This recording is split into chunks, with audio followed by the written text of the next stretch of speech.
ఇదే అంశంపై మరిన్ని డీటెయిల్స్ మా ప్రతినిధి రాణా అందిస్తారు. రాణా, చెప్పండి, ప్రస్తుతం అక్కడ సిచ్యువేషన్ ఎలా ఉంది? ఆల్రెడీ కాన్వాయ్ స్టార్ట్ అయినట్టుగా తెలుస్తోంది, అసలు అప్డేట్స్ ఏంటి? 10 నిమిషాల క్రితమే గండిపేట నుంచి కూడా కేటీఆర్ కాన్వాయ్ స్టార్ట్ అయినట్టుగా మనకు సమాచారం అవుతుంది. మరొక 15 నిమిషాల్లో ఈడీ కార్యాలయానికి ఆయన చేరుకోబోతున్నారు. అయితే మొదటగా ఆయన 10:30 లోపలనే నంది హిల్స్కి వస్తానని చెప్పారు. కాకపోతే మరోవైపు ఓరియన్ విల్లాస్ దగ్గరికి కూడా తాను అందుబాటులో ఉంటారనేసి కూడా కార్యకర్తలకి నేతలకి ఆయన చెప్పినప్పుడు, కానీ నిన్నటి నుంచి కూడా ఆయన గండిపేటలో ఉన్నటువంటి తన ఫ్రెండ్ ఇంటి దగ్గర ఉన్నట్టుగా మనకు సమాచారంతో అక్కడి నుంచి కూడా నేరుగా ఈడీ కార్యాలయానికి తాను వస్తున్నట్టు చివరి నిమిషంలో తనకి ఉన్నటువంటి సహాయకులు ఎవరున్నారో వాళ్ళకి చెప్పినట్టుగా మనకు సమాచారం ఉంది. ఈ నేపథ్యంలోనే ఆయన డైరెక్ట్గా ఇక్కడికి రాబోతున్నాడు. అయితే ఇవాళ చాలా ఇంపార్టెంట్ డేగానే పరిగణించాల్సిన అవసరం ఉంటుంది. ఎందుకంటే ఇప్పటికే ఈడీ విచారణకు సంబంధించిన విషయంలో ప్రత్యేక బృందాన్ని కూడా ఈడీ అధికారులు ఆల్రెడీ రెడీ చేశారు. అగ్రిమెంట్లు లావాదేవీలపైనే ఎక్కువగా ఇవాళ ప్రశ్నించే అవకాశం ఉన్నట్టుగా మనకు సమాచారం అవుతుంది. ఎందుకంటే మొదటి నుంచి ఏసీబీ అధికారులు ఏ రకంగా అయితే అరవింద్ కుమార్ స్టేట్మెంట్ని చాలా కీలకంగా తీసుకొని కేటీఆర్ని ప్రశ్నించారో, ఈడీ అధికారులు కూడా అరవింద్ కుమార్ స్టేట్మెంట్ అలాగే దానకిషోర్ యొక్క స్టేట్మెంట్ని ఎక్కువగా వాళ్ళు బేస్ చేసుకుని ఇవాళ క్వశ్చన్ చేయబోతున్నట్టుగా మనకు సమాచారం అవుతుంది. ముఖ్యంగా ఫార్ములా ఈ ఆపరేషన్స్ ఎంజేయుడి ఎస్నెక్స్ట్ జెన్ మధ్య జరిగినటువంటి ఒప్పందాలకు సంబంధించిన డాక్యుమెంట్లు కూడా ఇప్పటికే ఈడీ అధికారులు కూడా తీసుకున్నట్టుగా మనకు సమాచారం అవుతుంది. దానితో పాటు హిమాయత్ నగర్ ఇండియన్ ఓవర్సీస్ బ్యాంక్లోని హెచ్ఎండిఏ బోర్డు అకౌంట్స్ ట్రాన్సాక్షన్స్ పైన ఎక్కువగా ఈడీ దృష్టి సారించినటువంటి పరిస్థితి.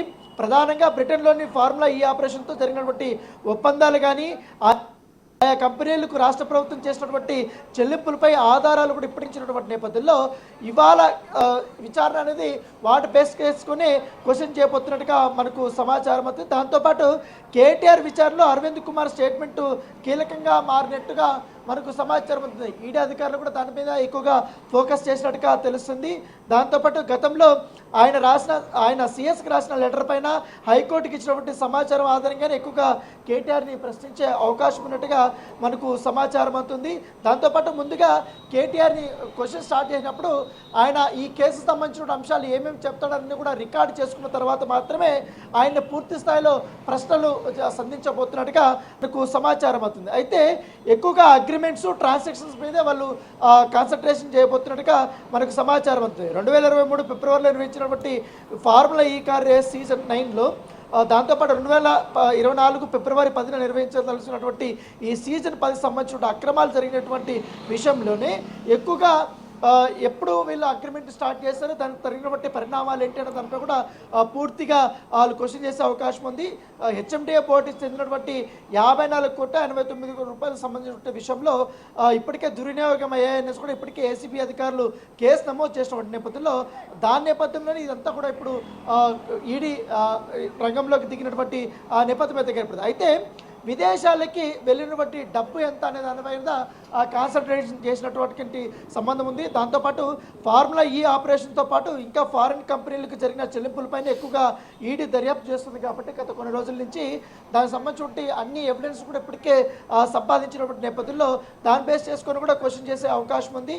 దాంతోపాటు హెచ్ఎండిఏ సహా ఎంయూఈడి నుంచి పూర్తి రికార్డులు కూడా సేకరించిన నేపథ్యంలో హెచ్ఎండిఏ బోర్డుకి చెందినటువంటి 55 కోట్ల రూపాయలకు సంబంధించిన విషయంలో ఇప్పటికే 45,71 రూపాయలు బ్రిటన్ తరలించడంతో పాటు ఇతర ఫారిన్ ట్రాన్సాక్షన్స్ కూడా వివరాలు సేకరించబోతున్నట్టుగా మనకు సమాచారం. దానికి సంబంధించినటువంటి కొన్ని ఆధారాలు కూడా ఈడీ అధికారులు సేకరించడానికి సమాచారం అవుతుంది.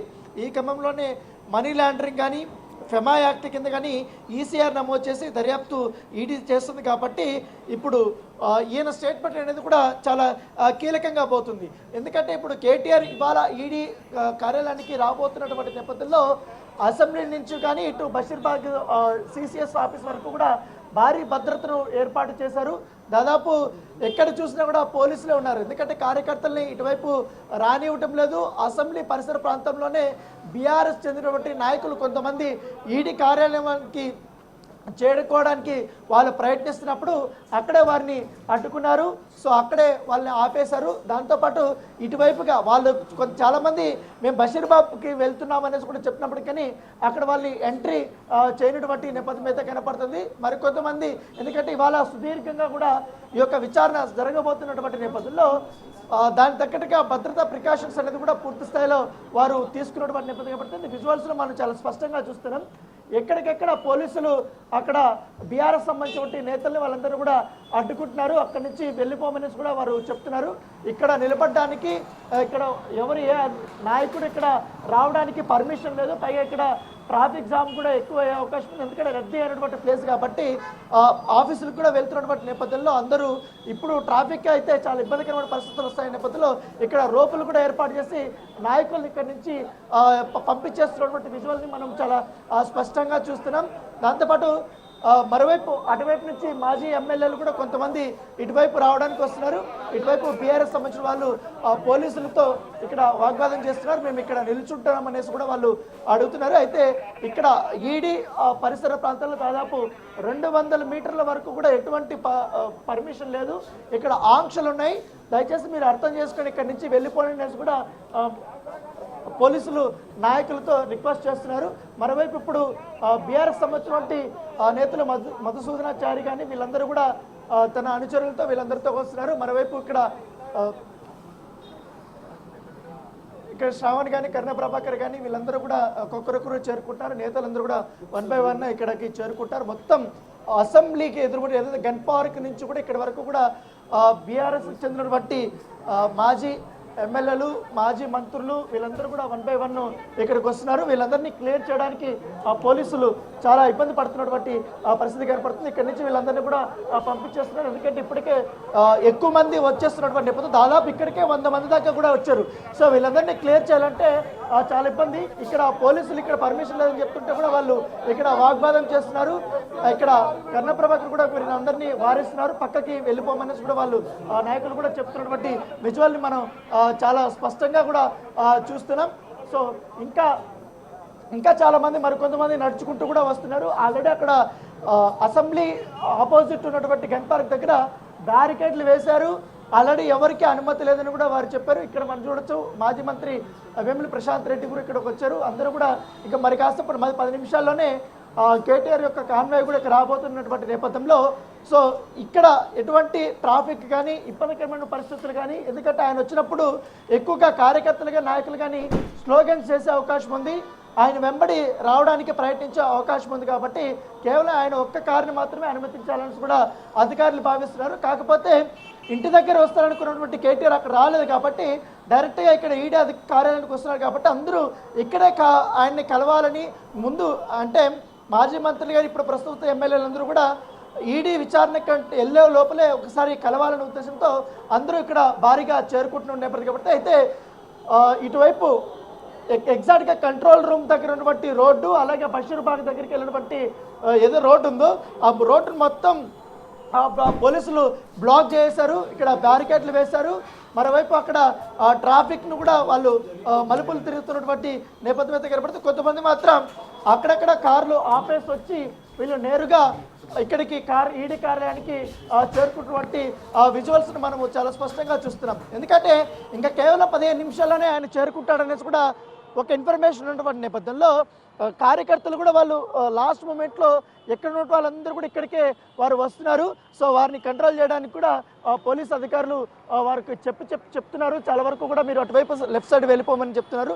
సో ఇప్పటికే దాదాపు 250 మంది దాకా కూడా మనకు బీఆర్ఎస్ సంబంధించినటువంటి నేతలందరూ కూడా చేరుకున్నటువంటి విజువల్స్ చూపిస్తున్నాం. ఎందుకంటే ఇప్పుడు ఒక్కసారి లెఫ్ట్ చూపిస్తాను ఇక్కడ నుంచి ఇక్కడే మనకు చాలా వరకు కూడా కనబడుతున్నారు. మొత్తం జనాలంతా కూడా ఒకసారి జూమ్ చేస్తే ఎందుకంటే ఈడీ కార్యాలయం నుంచి వరకు ఎక్కడైతే ఎగ్జాక్ట్గా సెంట్రల్ జోన్ డీసీపీ ఆపోజిట్ ఉన్నటువంటి ప్లేస్లో కలాంజలి ఉన్నటువంటి ఆ ప్లేస్ దగ్గర మొత్తం నాయకులంతా కూడా గుమికూడారు. వాళ్ళందరినీ క్లియర్ చేయడానికి పోలీసులు ప్రయత్నిస్తున్నారు. ఎందుకంటే మాజీ ఎమ్మెల్యేలు మాజీ మంత్రులు కూడా పెద్ద ఎత్తున వచ్చినారు కాబట్టి వాళ్ళు వెంబడి వచ్చినటువంటి వ్యక్తులు కూడా ఎక్కువ ఉన్నారు కాబట్టి మాజీ మంత్రులకైతే పోలీసులు దగ్గరికి వెళ్ళి వాళ్ళు చెప్తున్నారు ఇప్పుడు పరిస్థితి బాగాలేదు, కొంచెం దూరంగా ఉంటే ఆయన కాన్వాయ్ లోపలికి వెళ్ళిపోతుంది, తర్వాత మీకు నిల్చోడానికి వేరే ప్లేస్ ఉంటుంది కాబట్టి ఈ ప్లేస్లో మాత్రం నిల్చోడానికి లేదు, రోడ్ అంతా ఆల్రెడీ బ్లాక్ చేస్తామనేసి కూడా అధికారులు వారు చెప్తున్నటువంటి సిచ్యువేషన్ అయితే కనపడుతుంది. సో కేవలం మరొక 15 నిమిషాల్లోనే కేటీఆర్ ఇక్కడికి రాబోతున్నారు. ఆయన ఏం సమాధానాలు చెప్తున్నారు అన్నది ఒకటి ఆసక్తికరమైన పరిణామం. అయితే ముఖ్యంగా ఆయన ముందుగా విచారణకు రాకముందు ఒక ఎక్స్లో ఒక ట్వీట్ చేశాడు. సో ఆయన ట్వీట్ చేసేటప్పుడు మరి సేమ్ ఏదైతే ఏసీబీ విచారణకు వెళ్ళడం ముందు ఎలాంటి అంశాలని ఆయన పేర్కొన్నాడో మీడియాతో మాట్లాడేటప్పుడు అదే అంశాలని ఎక్కువగా ఎక్స్లో కూడా ఆయన పేర్కొన్నటువంటి నేపథ్యం అయితే కనపడుతుంది. సో దాంతోపాటు నిన్నటి నుంచి కూడా చూసాం కేటీఆర్ సంబంధించినటువంటి పిఆర్ వాళ్ళు కానీ వీళ్ళందరూ కూడా కేటీఆర్ డైరెక్ట్గా నంది హిల్స్కి వస్తాడు 10:30 నుంచి ఇక్కడికి వస్తాడు అనేసి కూడా విత్ లొకేషన్స్తో కూడా పాటు పెట్టారు. కాకపోతే ఉదయం 9:30 వరకు కూడా కేటీఆర్ ఎక్కడున్న దానిపై కూడా వాళ్ళకు కూడా స్పష్టత లేనటువంటి నేపథ్యం అయితే కనపడుతుంది. సో చూడొచ్చు ఇప్పుడు వెహికల్స్ అంతా కూడా ఇప్పుడు ఆగిపోయినటువంటి నేపథ్యంలో ఈ దారంతా ఇప్పుడు అంతా బ్లాక్ అయిపోయినటువంటి పరిస్థితుల్లో మొత్తం ఎల్బీ స్టేడియం నుంచి అటువైపు ఏదైతే అబిడ్స్ చౌరస్తా నుంచి అటువైపు లెఫ్ట్ తీసుకుంటే వెళ్ళడానికి దారి ఉందో ఆ దారి నుంచి కూడా వెహికల్స్ వెళ్ళమనేసి కూడా అధికారులు చెప్తున్నారు. మరికొంతమంది భద్రతా సిబ్బందిని కూడా ఇక్కడికి తీసుకొస్తున్నారు. ఎందుకంటే పూర్తిగా రోడ్ అంతా కూడా బ్లాక్ చేశారు. ఎందుకంటే ఇప్పుడు ఈ రోడ్డు కానీ బ్లాక్ చేయకపోయినారనుకోండి మరొక 6 గంటల పూర్తిగా బీఆర్ఎస్ సంబంధించిన నాయకులంతా కూడా వచ్చే అవకాశం ఉంది. ఎందుకంటే ఇవాళ దాదాపు గతంలో చూస్తాం బేలన్ రెడ్డికి కానీ అరవింద్ కుమార్కి కానీ దాదాపు ఒక్కొక్కరికి 7 గంటల పాటు 8 గంటల పాటు కూడా ఈడీ అధికారులు విచారించారు. సో చాలా సుదీర్ఘంగా ఉండబోతుంది వాళ్ళదంతా కూడా. సో ఎందుకంటే ఇది మనీ లాండరింగ్ ప్రమా ఉల్లంఘన చట్టం కింద ఇది ఉంది కాబట్టి సో కేటీఆర్ కాన్వాయ్ వచ్చింది మనం ఎక్స్క్లూజివ్గా మనం చూస్తున్నాం. ఆయనకు సంబంధించిన కాన్వాయ్ రాబోతుంది. సో విజువల్లో మనం స్పష్టంగా చూస్తున్నా ఆయనకు సంబంధించిన మిగతా కార్లు ఏవి అలౌ చేయలేదు. లేకపోతే కేటీఆరా లేకపోతే మిగతా వేరే వ్యక్తి